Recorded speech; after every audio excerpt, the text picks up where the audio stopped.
And hello everybody, we are back with more of National Geographic's Forces of Nature.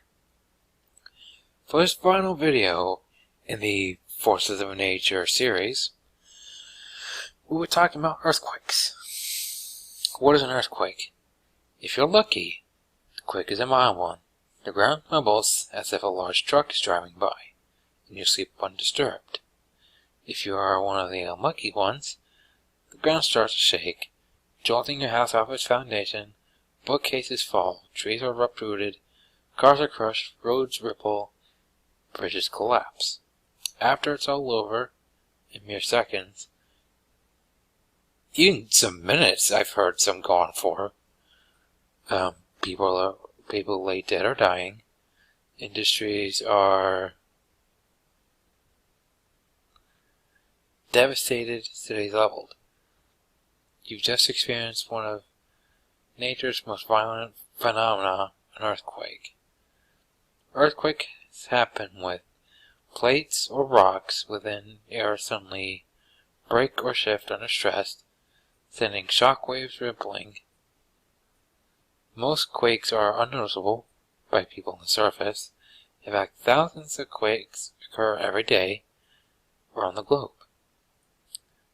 Most of them too weak to be felt. Every year, scientific instruments detect about 500 earthquakes. 500 earthquakes worldwide. People feel only a small fraction of those. On average, a magnitude 8 quake happens every year somewhere on Earth. But severe earthquakes that cause widespread destruction happen on average once every 5 years. These great quakes, I can move this box here, look, didn't know that. These great quakes destroy cities, burst dams, trigger volcanic eruptions, and set off landslides and giant sea waves, tsunamis. The deadliest earthquake ever occurred in China in 1557. When an estimated 830,000 people killed. Every year, about 10,000 people on average die as a result of earthquakes. Let's experiment with some earthquakes. During an earthquake, collapsing buildings are one of the leading causes of death during an earthquake. The hard shaking curves and ground can cause dramatic devastation. Earthquake engineers strive to build structures that can better withstand a quake by studying various factors that influence damage. Construction material, building structure, foundation design are critical elements to consider.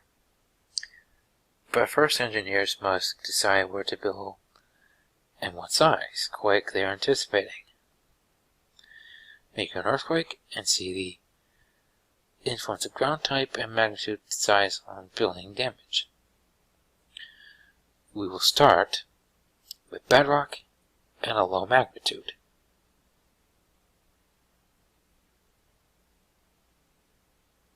Bedrock is relatively hard with solid material that's found underneath the soil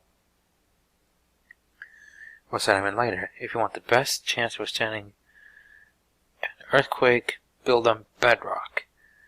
In a low magnitude, the building might experience some shaking or vibration, particularly falls. Loose objects themselves might topple. But the structure itself is likely to remain intact, as it did. I mean, some windows look like it got knocked loose, but... Now, bedrock in a high magnitude.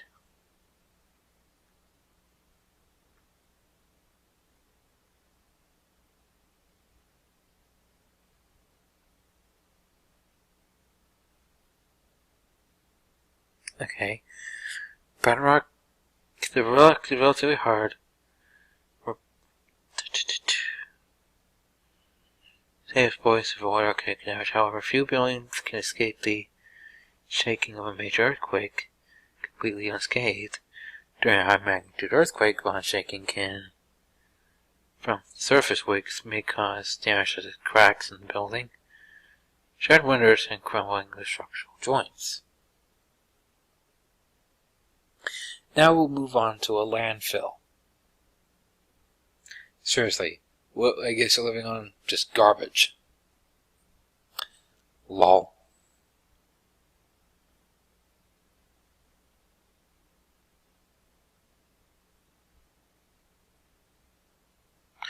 Ooh.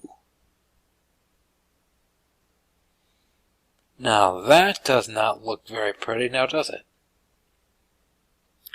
Landfill is often made of soft, loose sediment because landfill is frequently used to fill in areas previously submerged in water. Sediment may be wet. Landfill is one of the most dangerous places to build structures in my experience in earthquake because it is susceptible to liquidation, i.e. quicksand and whatnot. Phenomenon where the surface waves cause the solid ground to act like liquid.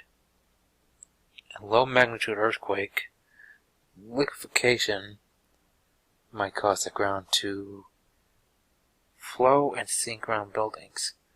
Liquefaction can also create sand boils, mini volcano-like structures that spew sediment and water. I feel like I've seen that before. In addition, structures built on landfill may experience some sinking or slight tilting during low magnitude earthquake. Landfill high magnitude. That's gonna be insane, isn't it?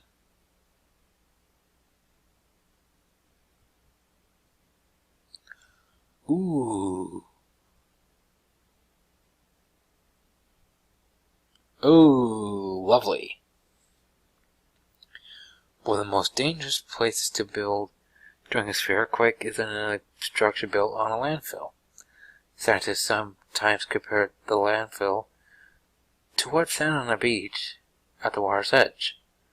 Loose particles are solid, but when significant pressure is applied, the ground will ripple and buckle. During high magnitude earthquake, landfill is highly susceptible to liquefaction, a phenomenon where ground acts like liquid.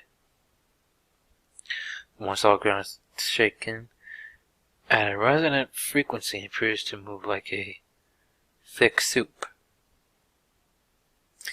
Oh, I'll tell you about thick. Just kidding.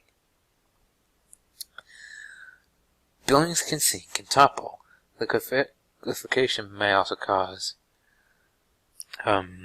sand boils, mini volcanic structures that spew sediment and water, and ground flows. Another danger is amplification. When the ground loses its solid strength, the waves have the ability to grow larger, cause more shaking on the surface, which in return cause more damage. And now we turn to the fault zone, low magnitude. Oh, dead in the center.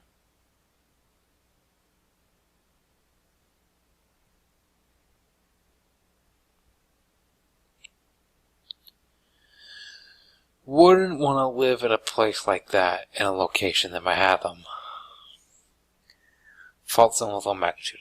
If a structure is constructed over an active fault zone, a significant source of damage can be the actual rupturing of the ground surface. During a low magnitude earthquake, the rupture may be minimal and the displacement may be small, but a building still could sustain cracks and some shearing along the fault. Now that's a big crack. Feel free to make your own jokes at home on that one.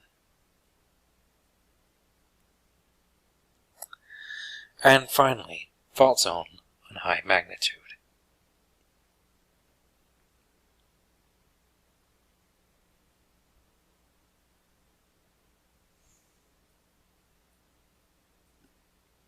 Ooh, lovely.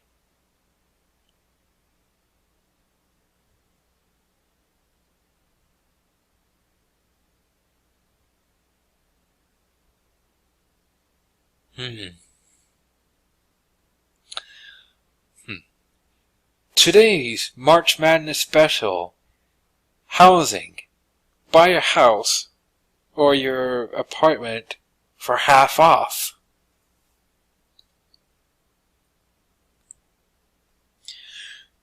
Don't tell the homeowner it was because of an earthquake.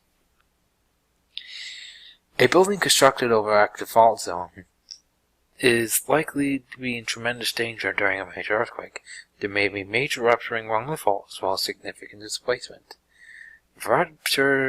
If a structure straddles the fault, it can experience cracking, shearing, and displacement. Foundations and walls may tilt or rupture. Sometimes buildings may collapse entirely or partially. Lovely. Not something you want to live in during a major earthquake. Maybe low level, but certainly not major. Well, that is it for the National Geographic Forces of Nature. I hope you guys enjoyed the series. Please leave a like if you enjoyed it. If you have any other recommendations for,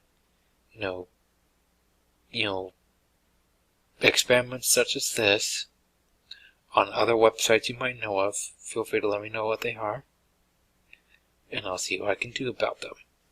But until next time, thank you for watching.